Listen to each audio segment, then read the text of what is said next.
عمل واحد يزيد في الرزق. ما هو؟ في البداية أيها الأحبة دعوني أتأمل كلام حبيبنا محمد صلى الله عليه وسلم، كيف دلنا على عمل مهم جدا يزيد في الرزق، ربما معظمنا غافل عنه. دعونا نقرأ الحديث أولا ثم نتأمل هذه المعاني العميقة، عسى أن يزيد الله رزقنا في الدنيا وفي الآخرة. يقول عليه الصلاة والسلام: الدعاء يرد القضاء، وإن البر يزيد في الرزق، وإن البر يزيد في الرزق، وإن العبد لا يحرم الرزق بالذنب يصيبه. سبحان الله، ثلاثة عناصر مهمة جدا، أهم ما فيها أعمال البر.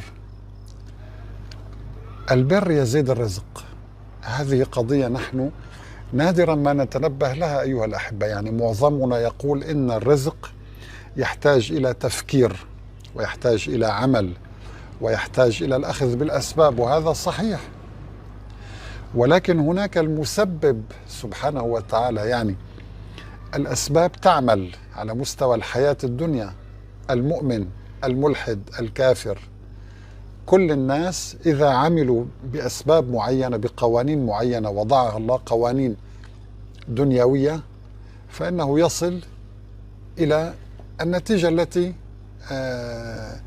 يعمل من أجلها.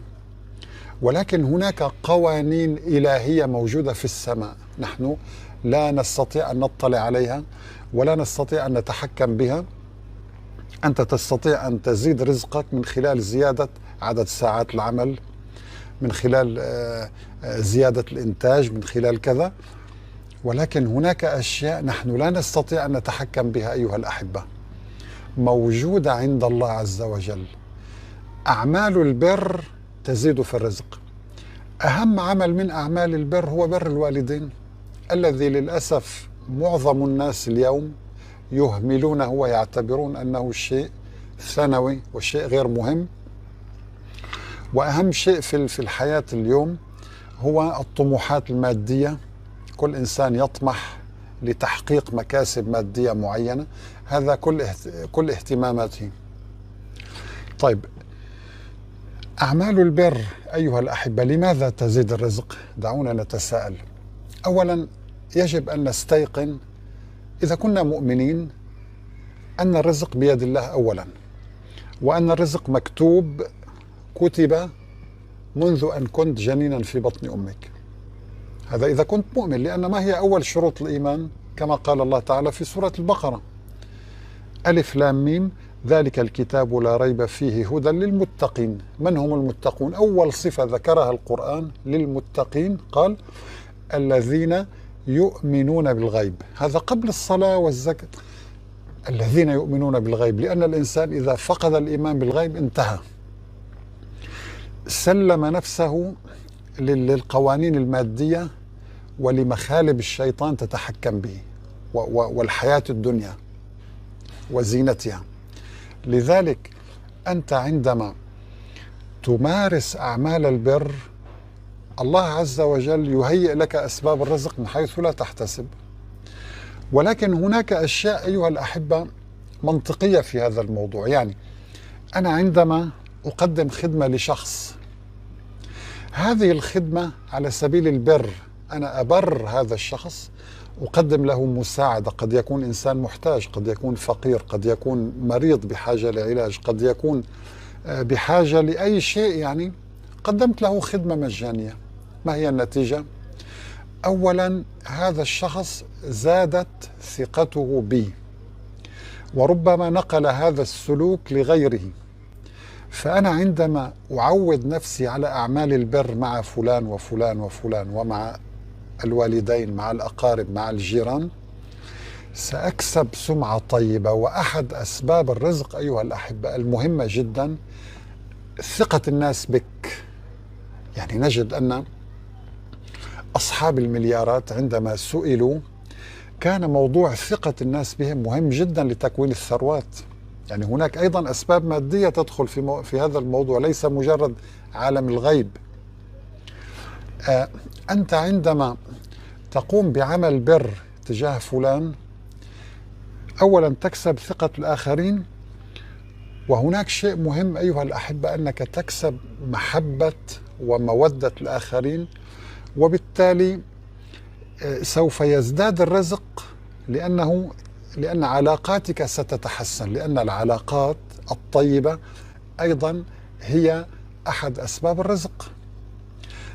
أعمال البر هذه تعطي فكرة للناس أنك صادق، وبالتالي الصدق مهم جدا لزيادة الرزق.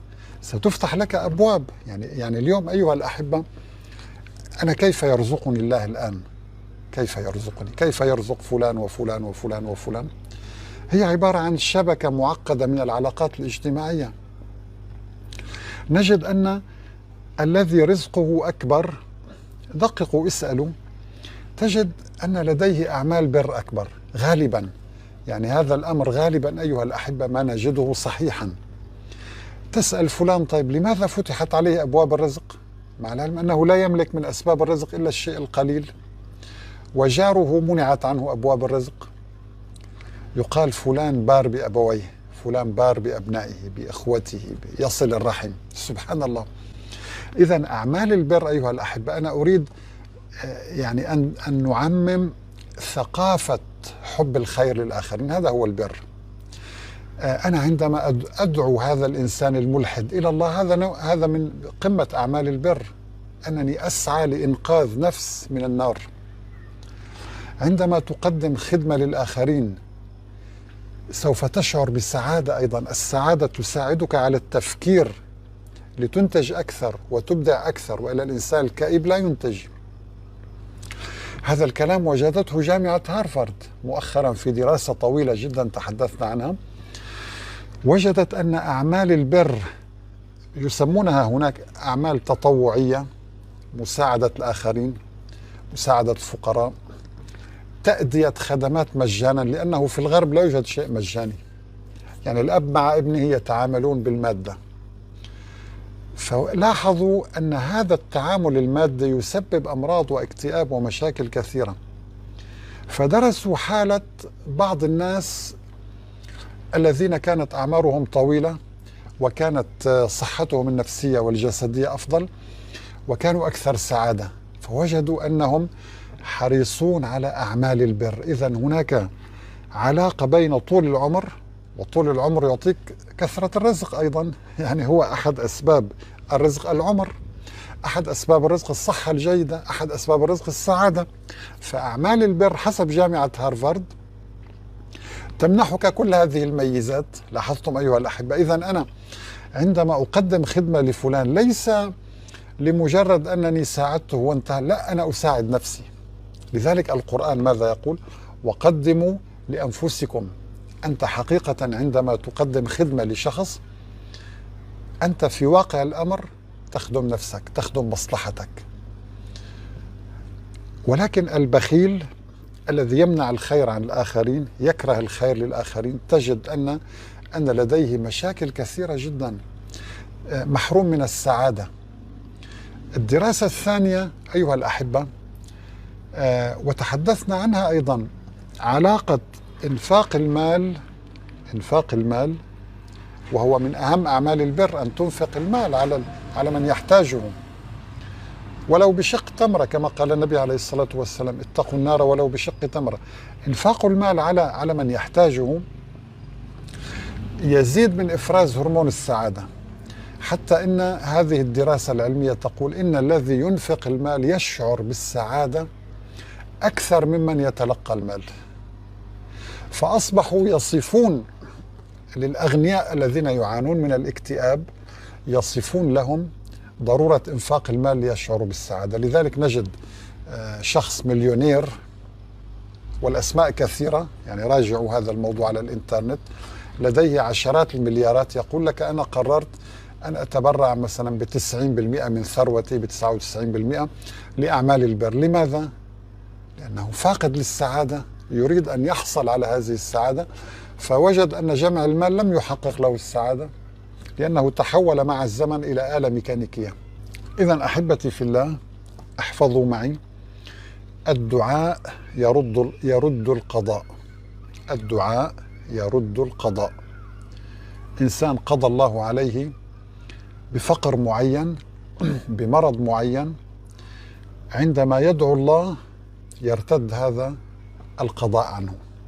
الدعاء يصرف عنك ما كتب، وهو مكتوب أيضا. سبحان الله، يعني أسباب الرزق مكتوبة، أسباب المرض مكتوبة، ومن أسباب رد القضاء الدعاء.